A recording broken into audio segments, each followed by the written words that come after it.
मराठ्याला शाश्वत आरक्षण मराठ्याला शाश्वत आरक्षण ज्याच्या कुणबी नोंदी नाही तर हैदराबाद गॅजेट मध्ये त्याला आरक्षण आणि ज्याच्या कुणबी नोंदी नाही गॅजेट मध्ये त्याला आरक्षण। छत्रपती शिवाजी महाराज की जय भवानी जय शिवाजी जय भवानी जय शिवाजी छत्रपती शिवाजी महाराज की जय। अरे या राज्य सरकारचं करायचं काय अरे या राज्य सरकारचं करायचं काय अरे या लाडचं करायचं काय अरे या लबाड राधाकृष्ण विखेचं करायचं काय। या चतुर शिवाजी महाराज की जय। धर्मवीर छत्रपती संभाजी महाराज की जय। जय जिजाऊ जय शिवराय जय जिजाऊ जय शिवराय। मराठ्यांना शाश्वत आरक्षण मिळालंच पाहिजे मराठ्यांना शाश्वत आरक्षण मिळालंच पाहिजे। आपण जे विभागीय आयुक्त कार्यालयासमोर जे अन्नत्याग आंदोलन सुरू केलेलं आहे, प्रत्यक्ष मागणी काय आहे आपली? आमची मागणी अशी आहे की शाश्वत असं आरक्षण आम्हाला दिलं गेलं पाहिजे, जे भारतीय राज्यघटनेमध्ये आणि कायद्यात टिकणारं असेल ते आरक्षण आम्हाला दिलं गेलं पाहिजे। त्याचसोबत आमची मागणी जी आहे ती अण्णासाहेब पाटील महामंडळाच्या आमच्या त्या महामंडळाला व्याज परतावा परत करण्यासाठी 1500 कोटीची आवश्यकता आहे आणि भविष्यातल्या आमच्या तरतुदींसाठी आम्हाला अधिकच्या पैशाची गरज आहे। म्हणजे आम्हाला एकंदरीत 10,000 कोटी रुपये अण्णासाहेब पाटील महामंडळाला द्यावे। सारथीच्या माध्यमातून आमच्या प्रगती व्हावी मुलांची म्हणून 5,000 कोटी ते आम्हाला देण्यात यावे।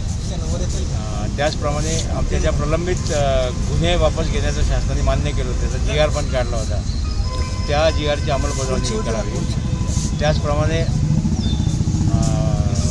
महाराष्ट्र शासनाने आमचे शहीद काकासाहेब शिंदे यांच्यासाठी स्मारक करण्यासाठी आवश्यक तेवढी जागा आणि आवश्यक तेवढा निधी आम्हाला तो दिला पाहिजे।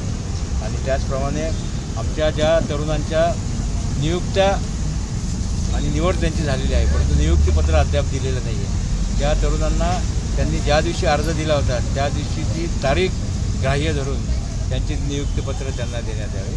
आणि आरक्षणामधली महत्त्वाची मोठी मागणी असणार की ज्या ज्या समाज बांधवांकडे पुरावे असतील त्यांना कुणबी नावाचं प्रमाणपत्र दिलं जाईल, त्याची पडताळणी पण होईल। परंतु 90% असा वर्ग आमचा बाकी आहे की ज्यांच्याकडे काही एक पुरावा नाही आहे। मग त्या पुरावा नसलेल्या आमच्या त्या मराठा बांधवांना OBC सारख्या सगळ्या सवलती दिल्या पाहिजे, ज्या सवलती त्याच्यामध्ये आम्हाला राजकीय सवलत नाही दिली तरी चालेल, परंतु OBCमध्ये ज्या सवलती आहेत, शिक्षणाच्या सवलती आहेत, शिष्यवृत्तीच्या सवलती आहेत, प्रवेश शुल्काच्या सवलती आहेत, नोकरीसाठीच्या ज्या सवलती आहेत, ज्या ज्या सवलती तुम्ही OBC वर्गाला दिलेल्या आहेत त्या सगळ्या सवलती आमच्या या ज्यांच्याकडे पुरावे नसतील त्या मराठा समाजाला दिल्या पाहिजे।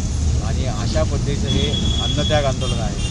अनेक संघटनांनी या ठिकाणी पाठिंबा दिला आहे। या ठिकाणी खास हरियाणावरनं पानिपत इथून आमचे सहकारी नेते रामनारायण मराठा पानिपतून आलेले आहेत, त्यांनीसुद्धा या ठिकाणी पाठिंबा देण्यासाठी ते या ठिकाणी आले आहेत। त्यांचं स्वतःचं एक काम त्यांनी NCERT म्हणून आपला जो एक केंद्र शासनाचा अभ्यास मंडळाचा भाग जो आहे ते NCERTमधून जे मुलूक छत्रपती शिवाजी महाराजांनी जिंकले होते त्या मुलकांचा नकाशा मिटवण्याचं काम या ठिकाणी केंद्र शासन करत आहे। ते नकाशा मिटवण्याचं काम करू नये म्हणून रामनारायणजींनी जो राष्ट्रीय स्तरावरचा लढा पुकारलेला आहे ते एकमेव या देशातले नेते आहेत की त्यांनी या अत्यंत महत्त्वाच्या गंभीर अशा विषयावर कामकाज करणं सुरू केलं आहे। ते सुद्धा खास पाठिंबा देण्यासाठी हरियाणावरनं पानिपतवरनं या ठिकाणी आलेले आहेत। मी त्यांना विनंती केली की त्यांनी NCERT बाबत थोडीशी माहिती द्यावी।